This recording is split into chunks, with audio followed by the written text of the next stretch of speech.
Have you ever checked your banking app after a long week of hard work only to stare at the screen in complete disbelief? It is a universal experience for millions of young Americans right now. It's like our money has literally decided to ghost us without even a, "Hey, it's not you, it's me" text. Seriously, where did it all go? This is the ultimate scandal of our generation. We are watching the disappearing act of the century, and the victims are Gen Z and millennials. Our bank accounts are looking more like a desert than a financial safety net, and honestly, it is getting absolutely wild out here. We were promised a path to success, but it feels like the map we were given was for a completely different planet. The most bizarre part of this whole situation is how being broke has actually shifted. It used to be a temporary vibe, right? You know, that classic rite of passage in your early 20s, where you ate instant noodles for every meal and slept on a questionable futon in a shared apartment for a year. But lately, being broke has moved from a temporary phase to a permanent lifestyle brand for the under 35 crowd. It is the new aesthetic, but nobody actually wanted to wear it. We aren't just saving up for a rainy day anymore.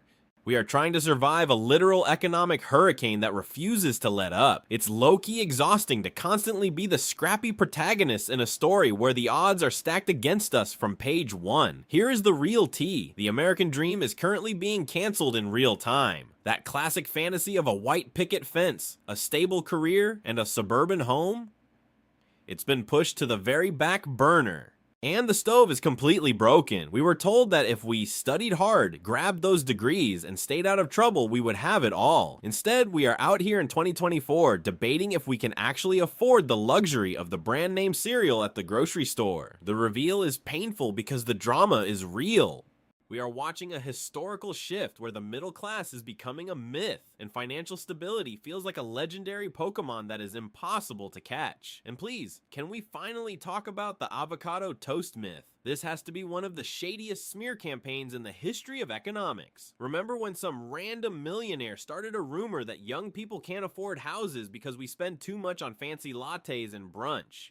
Give me a total break. You could skip every single coffee for the next 50 years, and you still wouldn't have enough for a down payment in today's insane market. It is a total distraction from the real issues, and it is honestly insulting. Who even started this narrative? It's a classic move to blame the victim while ignoring the massive systemic gaps that are actually causing the problem. Let's look at the actual economic tea for a second.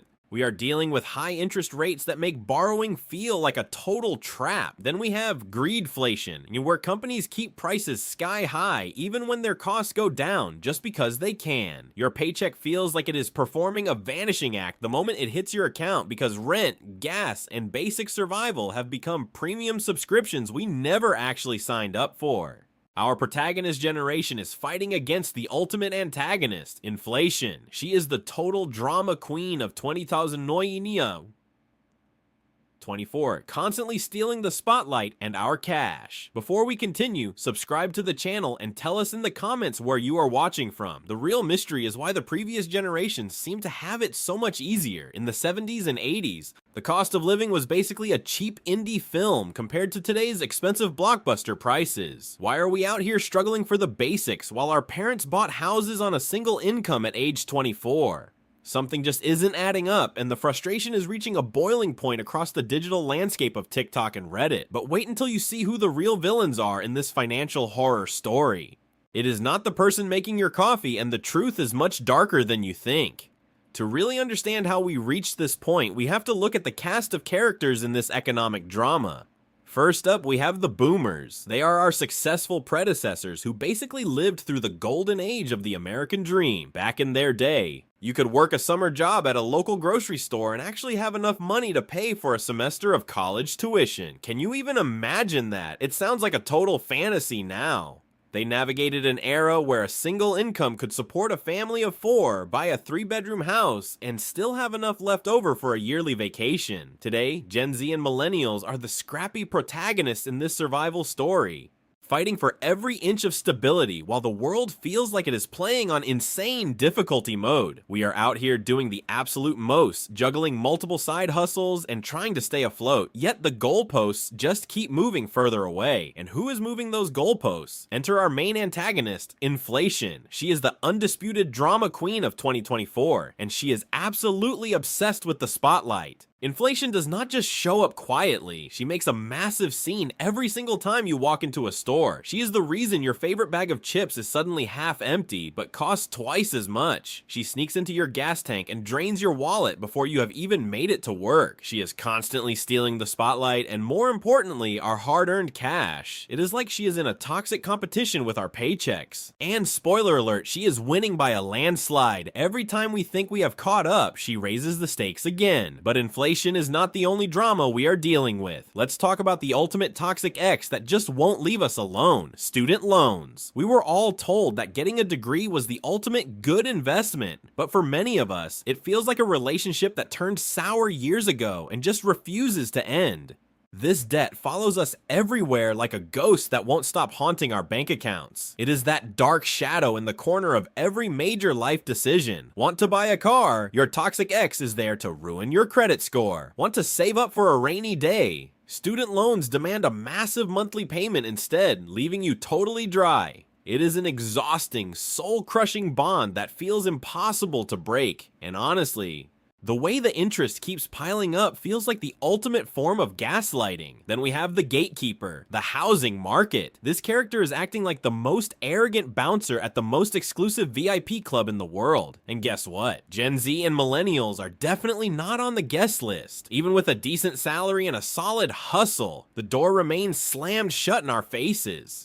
Why is a basic starter home suddenly looking like a luxury mansion in terms of the price tag? It is gatekeeping at its finest. The entry requirements have become so steep that most of us are left standing outside in the rain, watching the party from the sidewalk while wondering if we will ever get inside. Looking back at the 70s and 80s, the old money context makes this whole situation even more frustrating. Back then, the cost of living was like a low-budget, charming indie film. It was manageable, simple, and it didn't require a master's degree in finance just to navigate your monthly bills. Contrast that with today's expensive blockbuster economy. Everything is bigger, flashier, and astronomically more expensive. The special effects are great, but nobody can actually afford the ticket price. It feels like we are being forced to pay for a front row seat to a movie we didn't even want to see. In the middle of all this chaos, we have our overworked best friend, the gig economy and hustle culture. We were told that the grind was the ultimate solution to all our problems. Just pick up another shift, start a side hustle, sell your crafts online. But let's be real, hustle culture is completely burned out.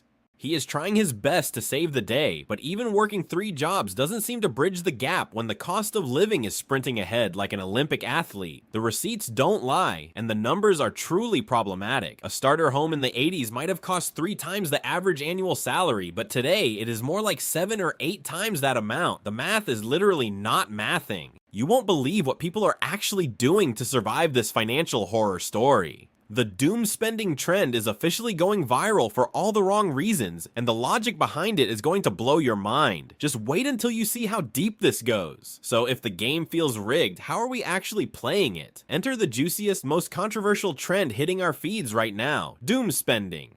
It sounds intense because it really is. Since the housing market is acting like a total gatekeeper and a starter home feels like a literal fairy tale, young people are essentially saying, forget it. If I can't afford a mortgage in this lifetime, why shouldn't I buy those concert tickets or that overpriced designer hoodie? It's this weird mix of self-care and total self-sabotage. We're out here treating ourselves because those big, traditional milestones feel completely out of reach. Is it reckless? Maybe. But when you're staring down a future where the traditional American dream has been canceled in real time, that 7-iced matcha feels like the only win you can actually get. It's like we're all rearranging the deck chairs on the Titanic, but at least the chairs look aesthetic for the gram. But wait, because the internet always has a plot twist. On the flip side of doom spending, we have the loud budgeting movement taking over TikTok. This is where being cheap is suddenly the ultimate vibe. It's about being unapologetically honest about your bank account status. Instead of making excuses for why you can't go to that expensive brunch, you just say, I'm not spending money on that because I'm trying to survive inflation. No. It's turning the shame of being broke into a badge of honor.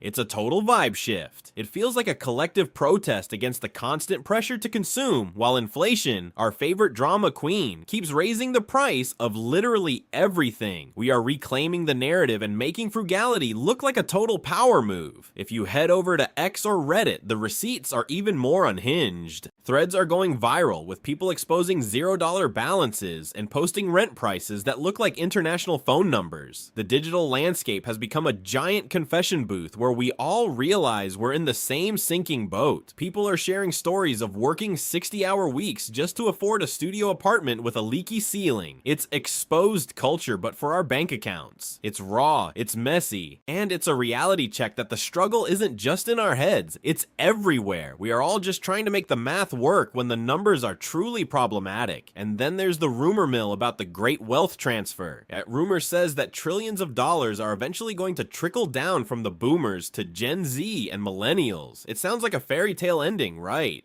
Like, we're just waiting for our inheritance to save us from this financial horror story. But is it actually going to happen, or is it just a fairy tale told to keep us hopeful? With the cost of healthcare skyrocketing, there's a massive chance that money will vanish before it ever touches our accounts. It's the ultimate suspense. Will we finally get the bag, or will the system eat it first? As we approach the season finale of this economic saga, we have to wonder, what happens if we never start saving? Will the economy get renewed for another season or face total cancellation? Some people aren't waiting to find out. They're looking for the ultimate escape room strategy. We're talking about van life or moving abroad where the cost of living actually makes sense. Why stay in a game you can't win when you can change the venue entirely?